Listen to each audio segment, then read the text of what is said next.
Olá, gente. Paulo Maués Corrêa novamente com vocês aqui no canal. Hoje a nossa atividade vai começar com uma epígrafe. Sou bem nascido, menino fui como os demais feliz. Depois veio o mau destino e fez de mim o que quis. Veio o mau gênio da vida, rompeu em meu coração, levou tudo de vencida, rugiu como um furacão. Turbou, partiu, abateu, queimou sem razão nem dó. Ah, que dor! Magoado e só meu coração ardeu. Ardeu em gritos dementes na sua paixão sombria, e dessas horas ardentes ficou esta cinza fria, esta pouca cinza fria. Esse é o poema que abre o livro com que Manuel Bandeira se apresentou ao público como poeta. Ele se chama exatamente Epígrafe e dá o tom do que é a obra. Cinza das Horas é carregada de certo tom negativista. O Bose fala em um penumbrismo, lembrando que também, nesse período, 1917, as estéticas dominantes eram o simbolismo e o parnasianismo, que também se fazem presentes aqui no livro inaugural do Manuel Bandeira. Esse é um livro, como eu disse, de 1917, e outros autores também se lançaram em 17, como Menato del Picchia, o próprio Mário de Andrade, e o Sodré vê, por exemplo, nesse conjunto de estreantes, somente na obra do Bandeira algo diferente. E realmente há muita coisa diferente no Bandeira. Há clichês, evidentemente, nesse primeiro livro, mas já há o germe da grande poesia que ele vai desenvolver na sequência da vida literária. Tá certo? Já ficou claro que o nosso assunto de hoje é Manuel Bandeira. É um poeta que eu admiro por vários aspectos. Esse é o primeiro vídeo de uma sequência que a gente vai fazer. Eu vou colocar na playlist, especificamente sobre o Manuel Bandeira. Ele é um poeta que não se esgota de forma alguma em um livro, não se esgota de forma alguma em um vídeo, em uma aula, mesmo em um curso. Ele é um poeta muito grande, apesar de se considerar pequeno. Ele é um poeta fantástico e que merece ser lido. E mais, eu diria que os senhores e as senhoras merecem conhecer o Bandeira por conta da genialidade dele. E o mais intrigante é que ele conseguia camuflar essa genialidade com uma capa de simplicidade tão significativa, tão destacada, que ele é capaz de ludibriar o leitor, no sentido de pensar que são meros joguetes de linguagem, quando na verdade são jogos, no sentido mais pleno da palavra jogo, fantásticos. Nessa sequência de vídeos, nós vamos visualizar a obra do Bandeira sob vários aspectos. Por exemplo, eu pretendo selecionar os vídeos a partir de temas. Por exemplo, Bandeira e a morte, Bandeira e Eros, o erotismo, Bandeira e a infância.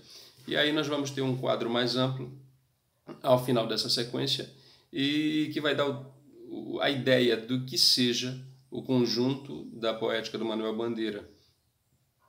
Embora isso não esgote a obra dele. Ninguém conseguiu esgotar até agora. E olha que há estudos muito importantes em torno dessa poética do Bandeira. Eu vou citando na medida em que for necessário, mas esse primeiro vídeo é para a gente fazer um passeio geral em torno da obra dele, dar uma ideia assim, en passant, do que sejam esses temas e como eles se apresentam, tá certo? Então, por exemplo, nesse primeiro livro, A Cinza das Horas, o tom é de negatividade, evidentemente, mas já há uma pitada de erotismo. O Manuel Bandeira é um poeta que trabalha com o erotismo de modo muito elegante até, embora ele valorize questões associadas ao corpo, mas que não descambam para a pornografia, para o chulo, para o vulgar. Ele é muito, muito elegante nesse sentido e às vezes esconde determinados jogos que são fantásticos, como no poema Vulgívaga, por exemplo, em que você tem um eu poético feminino de uma prostituta que começa a falar das suas aventuras e desventuras e, em dado momento, ela cita: fui de um e fui de outro. Aqui eu li devagar para não gerar o efeito sonoro de imediato, que era pretendido pelo Bandeira, no sentido de inverter os jogos. Quando uma mulher diz eu fui de um, ela diz que pertenceu a um, e fui de outro, pertenceu a outro. Mas se você acelerar esse verso, você encontra embutido nele o verbo latino fodere, que quer dizer cavar, que aí era a ação. Quando se transforma o verbo, essa mulher que era objeto passa a ser sujeito da ação, e aí a gente nota a inversão das posturas. Então vejam, o Bandeira trabalha com isso o tempo inteiro. Esses jogos sonoros são muito fantásticos no Bandeira. Vamos pensar, por exemplo, nos jogos onomatopeicos que ele projeta. Um dos mais famosos é o Trem de Ferro. Café com pão, café com pão, café com pão, café com pão. E o barulho lá do trem está lá, né? Na sequência, agora sim, café com pão, agora sim, o tempo inteiro, por conta de um profundo conhecimento que ele tinha em relação à métrica. Embora um mestre do verso livre, do verso branco, ele tinha um domínio muito aprofundado da técnica de versejar. Então, os versos em forma fixa são polidos, são trabalhados de tal maneira que são irrepreensíveis no Manuel Bandeira quando ele quis fazer esse tipo de verso. Tá? Então, uma das marcas, nós já temos duas aqui, né? Nesse vídeo introdutório, já anunciei para nós detalharmos posteriormente a presença da morte, né? A presença do erotismo. Uma terceira que surgiu paralelamente é a presença de jogos sonoros, e aí a gente pode trabalhar a partir disso com a presença da infância, né?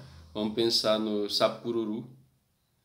Então, são imagens que ele toma da infância. Vamos pensar no Anel de Vidro, que é um poema maravilhoso que exatamente retoma a ciranda, que envolve a ciranda. A gente costuma chamar de ciranda, cirandinha. O anel que tu me deste era vidro e se quebrou. Essa passagem foi tomada poeticamente pelo Manuel Bandeira e ele produziu um poema que nós vamos analisar no momento posterior detalhadamente. Aí sim vai ser a postura vai ser outra, vai ser a de uma aula de interpretação de poemas, certo? E o que Manuel Bandeira tinha assim de diferente dos demais? Era esse compromisso com a simplicidade, tá? No momento em que o cotidiano começa a se transformar em conteúdo poético, com preceitos que viriam depois assim em avalanche, trazidos pelos modernistas. O Manuel Bandeira já fazia isso, né? Tanto que ele é considerado uma espécie de modernista avant la lettre, né? Antes do seu tempo, antes da palavra. E tanto prova que os modernistas escolheram para ler, recitar na Semana de Arte Moderna de 22, o poema Os Sapos, do Manuel Bandeira. Por falar em sapos, tem um jogo sonoro muito interessante. Meu pai foi à guerra, foi, não foi, foi, não foi, foi, não foi. Isso é uma composição que projeta o Coachar dos Sapos, coisa que, por exemplo, um poeta do Pará fez, o Bruno de Menezes, num poema chamado Escola de Sapos, em que há um cálculo, uma conta que diz assim mesmo: 8 mais 8, 18, 8 mais 8, 18. que é a mesma projeção do Coachá dos Sapos. Então vejam, é um momento de jogos, a partir de elementos muito simplórios, de elementos sucintos e banais até, tá certo? Então Manuel Bandeira fez, ao longo da vida, poemas a respeito de... Deixa eu ver, um poema bem interessante assim nesse sentido. É o poema tirado de uma notícia de jornal, que é a história do João Gostoso, que era morador do morro, né? E tinha um trabalho braçal. E certa vez entrou em um bar, bebeu, dançou, enfim, fez de tudo no bar e depois saiu, simplesmente se jogou na Lagoa Rodrigo de Freitas e morreu afogado, né? Esse é o título do poema, poema tirado de uma notícia de jornal, tá certo? Mas aí a gente vai analisar esse poema no momento posterior para ver que ele não é tão óbvio assim como uma notícia de jornal, em que você tem um roteiro, né? Quando, onde, como, quem e por quê, né? Então vamos analisar isso a partir esse poema, a partir do espelhamento com essa estrutura. Como é que alguém faz um poema para um beco? Aliás, vários poemas para o beco, né? A última canção do beco. E esse era Manuel Bandeira, que tirava substância poética de onde ela aparentemente não existia, tá certo? Vou falar um pouquinho do Bandeira. Ele foi um poeta. Esse tom negativista do primeiro livro denuncia, né, digamos, o estado de espírito dele. Ele próprio depois reconhece num texto que é fundamental, que é o Itinerário de Passárgada, né? Vou falar como todo mundo fala. O Itinerário de Passárgada, em que ele autoriza o espelhamento entre elementos da vida dele e elementos da obra. É um texto-chave para nós entendermos a dinâmica da poética do Bandeira e entendermos a própria biografia do Bandeira. E ele destaca que esse primeiro livro era carregado de ressentimentos de alguém que tinha sido acometido pela doença e tal. Ele conviveu com a tuberculose que parece que não é só um bacilo que traz uma doença, parece que é um bacilo literário também. Quantos e quantos poetas nós tivemos acometidos pela doença, mas que deixaram obras significativas, como Castro Alves, como Álvares de Azevedo, na tradição romântica, sobretudo, né? No século XX, o maior nome nesse sentido é Manuel Bandeira, mas também outros autores foram acometidos dessa mesma doença. No teatro e também na narrativa, porque escreveu narrativas, nós temos o Nelson Rodrigues, que também teve problemas com a tuberculose. Pois bem, o Manuel Bandeira sofreu a tuberculose, por isso que no poema de abertura, A Cinza das Horas, né, na epígrafe, ele destaca, né, o tom biográfico aqui é explícito, destaca que foi um menino feliz, mas o mau destino fez o que bem quis com ele, né? E esse mau destino foi exatamente a doença, tá certo? Esse tipo de leitura é autorizado pelo próprio Bandeira, não é um tipo que eu valorize muito. Eu prego que o texto tenha uma independência em relação à biografia do autor, mas o Bandeira é um tanto diferente, né? É um tanto diferente. O segundo poema se chama Desencanto. Eu faço versos como quem chora. Já tem um carregamento de melancolia aqui. Vou ler o poema inteiro. Eu faço versos como quem chora de desalento, de desencanto. Fecho meu livro, se por agora não tem motivo nenhum de pranto. Meu verso é sangue, volúpia ardente, tristeza esparsa, remorso vão. Dói-me nas veias, amargo e quente, cai gota a gota do coração. E nestes versos de angústia rouca, assim dos lábios a vida corre, deixando um acre sabor na boca. Eu faço versos como quem morre. Só vou justificar um pouquinho a dificuldade para ler, é que a luminosidade bate aqui em cima do livro e aí é mais detalhe técnico, tá? Não desmerece a qualidade do texto do Bandeira. Então vejam só, a palavra desencanto carrega o canto, cantar poético, mas é o desencantamento. Está expresso aqui nesse pequeno poema do Bandeira. Eu faço versos como quem morre. Parece que isso aqui é muito recorrente mesmo. Tá? Parece não, isso é realmente recorrente. Quando ele vai trabalhar, por exemplo, o carnaval também tem um quê de melancolia. E aí vejam, esse jogo entre o primeiro livro, o Cinza das Horas, e o carnaval. Se aqui nós temos uma epígrafe, no carnaval nós temos um epílogo. Eu quis um dia, como Schumann, compor um carnaval todo subjetivo, um carnaval em que o só motivo fosse o meu próprio ser interior. Quando acabei, a diferença que havia. O de Schumann é um poema cheio de amor, e de frescura e de mocidade, e o meu tinha a morta cor da sanilidade da amargura, o meu carnaval sem nenhuma alegria. Então veja, até no carnaval, que é a festa da carne, está marcado, até o carnaval está marcado pela negatividade, pela tristeza. Essa é uma perspectiva que não vai perdurar na obra do Manuel Bandeira, quando chegar em outros livros. Por exemplo, quando ele trabalha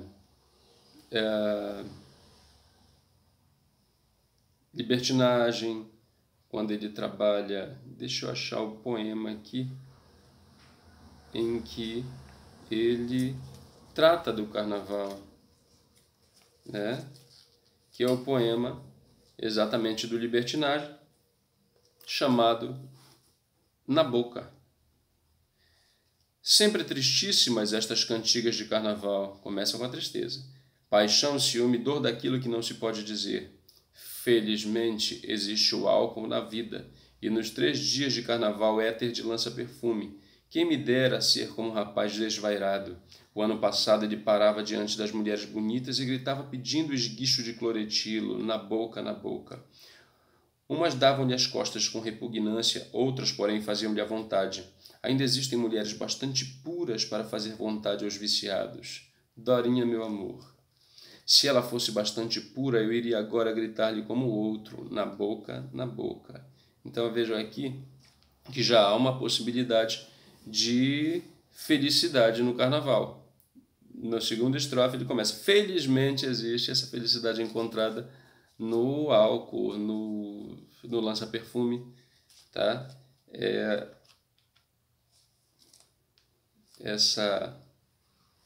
Esse aspecto que ele vai valorizar muito quando chegar lá no poema de Passárgada, né? Quando ele fala aquilo lá, ele vai ter o que ele bem entender, né? É o calóide à vontade, tem tudo que ele possa querer. São vários os livros do Bandeira, eu citei aqui alguns, o Carnaval, o Cinza das Horas, o Libertinagem, mas ele tem uma imagem muito querida, que é a imagem da estrela, que tem Estrela da Manhã, Estrela da Tarde, e a obra inteira foi reunida num único volume, que está aqui na minha mão, A Estrela da Vida Inteira. A obra poética do Bandeira está toda reunida aqui, inclusive os poemas traduzidos por ele, que ele era um tradutor, tá certo? Esse é o Bandeira, né? As perspectivas vão se modificando ao longo das publicações, no passar de um livro a outro. E essa perspectiva vai se modificando. Por exemplo, a figura da morte. A morte acaba tendo uma digamos, atmosfera muito familiar no Bandeira, e isso vai se acentuando conforme as publicações vão saindo. Essa mulher, ele pinta, é muito romântico isso, né? Ele pinta a morte como uma mulher, que é a dama branca, que certa noite levou o pai dele. né? Depois ela aparece citada como a enjeitada das gentes, num poema chamado Consoada. E ali ela é um elemento do cotidiano, chega lá e como se fosse uma visita. Tem um poema, Oração para a Senhora da Boa Morte, né? Então, a morte o tempo inteiro presente na obra do Manuel Bandeira, com tonalidades variadas. E esse é um elemento que a gente tem que avaliar com cuidado, realmente refletindo, olhando os poemas. Isso nós vamos fazer nos vídeos posteriores, só não esquecendo que se você estiver gostando da nossa atividade introdutória, nosso olhar introdutório em relação à poética do Bandeira, se inscreva no canal, dê o seu like e acione esse sininho para você saber quando eu vou postar a sequência dessa atividade. E não só essa, tem outras acontecendo paralelamente, o trabalho em torno da mitologia, o trabalho em torno de tanto a grega quanto a amazônica, o trabalho em torno da apresentação de outros poetas, tá certo? E atividades voltadas para a língua portuguesa, que aí a gente está trabalhando nisso, tá? Então, para você ficar atento em relação àquilo que vai saindo aqui no canal, tá bom? O Bandeira tem uma biografia carregada pela presença constante da morte que o espreita, né? E ele nasceu, por exemplo, em 1886 e morreu em 1968, né? Vejam como as coisas se espelham, como a morte e o nascimento e a morte têm uma conexão. Aqui é uma perspectiva semiológica, de brincadeira com os signos, em que eu vejo uma inversão de um século ao outro, uma troca de posições no século do nascimento, 86 no século da morte, 68. Então, de fato, a partir daí a gente pode considerar que o Manuel Bandeira fechou um ciclo, né? E o resultado desse ciclo está reunido exatamente no Estrela da Vida Inteira. Vocês vejam que o meu é todo marcadinho, né? Em qualquer lugar do livro que eu mexer, eu vou achar coisa interessante para falar, né? Está até atrapalhando, já tem muita marcação. Então vejam, eu peguei aqui um outro poema em que ele se apresenta. Vejam, aquele primeiro poema que eu usei, a epígrafe, é uma apresentação, uma autoapresentação do próprio Bandeira, né? Óbvio, se é auto só pode ser dele. E no outro livro, que é o Mafuá, né? Ele tem um poema chamado Autorretrato. Deixa eu me concentrar aqui para ler. Provinciano que nunca soube escolher bem uma gravata, pernambucano a quem repugna a faca do pernambucano, poeta ruim que na arte da prosa envelheceu na infância da arte, e até mesmo escrevendo crônicas ficou cronista de província. Arquiteto falhado, músico falhado. Engoliu um dia um piano, mas o teclado ficou de fora. Sem família, religião ou filosofia, mal tendo a inquietação de espírito que vem do sobrenatural, e em matéria de profissão, um tísico profissional. Tá? Então, esse é o autorretrato do Manuel Bandeira. Ele foi muito rigoroso consigo próprio, tá? No sentido de dizer que ele é provinciano. Quem é que não é provinciano, pessoal? Todo mundo canta a sua aldeia na arte, mas esse cantar a sua aldeia dialoga com o mundo, e o Manuel Bandeira fez isso muito bem. Vejam o tom amistoso, né? O tom, digamos, civilizado na poética do Manuel Bandeira, que é um pernambucano que não gosta da faca do pernambucano, né? E é um cronista. Ele tem um outro livro, uma seleta de prosas, vocês podem ver. Num outro momento eu vou apresentar, inclusive, as indicações de leitura. Eu vou fazer um vídeo especificamente só para comentar as obras, as principais, pelo menos as que eu possuo, que tratam da obra do Manuel Bandeira, para você que está desenvolvendo um trabalho de pesquisa, ou um TCC, ou que simplesmente quer entender e conhecer um pouquinho mais da poética do Bandeira, sob a ótica da crítica, para você tomar pé disso e avançar no seu estudo. Tá? O último verso é um tísico profissional, né? Que aí é uma alusão à doença. Tá certo? Esse é o Manuel Bandeira. Olha como ele retoma elementos populares aqui. Na sequência, no mesmo livro, tem o sapo cururu. Sapo cururu da beira do rio, ó que sapo gordo, ó que sapo feio. E aí a gente conhece variantes são famosas em torno desse mesmo tema, do sapo cururu. Tá certo? Gente, por hoje, isso é o que eu gostaria de comentar do Manuel Bandeira, é realmente lançar as peças. Nós vamos montar um grande mosaico. Eu joguei agora as peças em cima da mesa e depois nós vamos cuidadosamente juntá-las, para nós termos uma ideia geral de quem seja o Manuel Bandeira e dos principais aspectos acionados pela poética dele. Tá bom? Muito grato pela atenção. Não esqueça, reforçando, de se inscrever no canal, de indicar para amigos interessados pelos temas aqui abordados, de curtir os vídeos e também acionar esse sininho para você saber quando chega coisa nova aqui no canal. Um abraço, até a próxima.